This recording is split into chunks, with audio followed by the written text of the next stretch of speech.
Good morning, San Diego. I'm Alexis Del Chiaro. And I'm David Davis. Today is a Monday morning, May 21st. We're checking out a new movie. It's called Until They Are Home.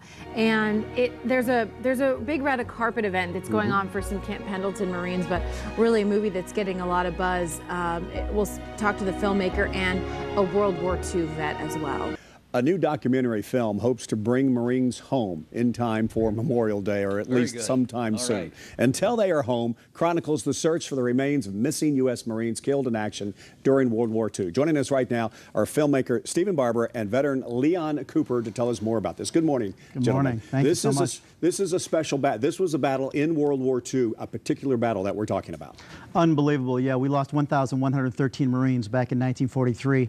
I was really fortunate. I met Eddie Albert back in about 1997. 10 years later, I meet this amazing gentleman, Leon Cooper, who was a Higgins boat commander. And Leon and I went back for the first time to help clean up the beaches. And while we were there, we found out there was probably 500 or 600 men still buried there. At Tarawa. At Tarawa, is correct. Tarawa, yes. Tarawa.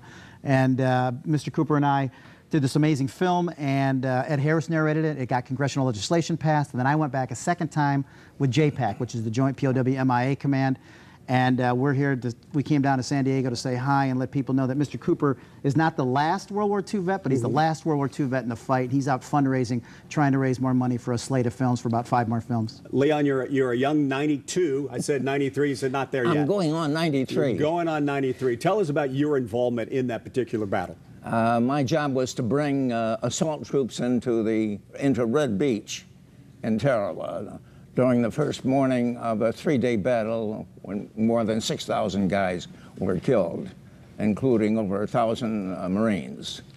Mostly, the battle was in doubt the first morning, but actually in 3 days we were able to finally defeat the remaining Japanese. There were very few Japanese left. Now, this is a sequel to another film. What did you find? What is appalling about all of this? What did you find back at the battle scene? We found that the remains of maybe as many as 500 guys still lie where they fell in unmarked graves in a tiny island which is less than the size of Central Park in New York. What's appalling is that there's not enough funds. We have the Joint POW MIA Command, which is JPAC, who'll be coming up to our premiere on Memorial Day at 6 o'clock at the Directors Guild. But what's appalling is they have a very small budget. And there's still thousands of Americans that really care about this issue, about bringing these guys home. We left 88,000 guys behind.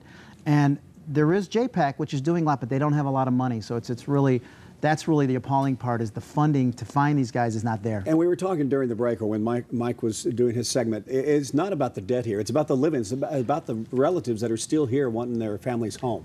Absolutely. We've received hundreds of letters from next of kin of guys who died during the Battle of Tarawa. And my objective, and appreciate the time that you're giving us, is to raise funds. We need $1.2 million in order to produce a series of films about the remains of the World War II guys who lie where they fell in old battlefields in Europe and in the Pacific.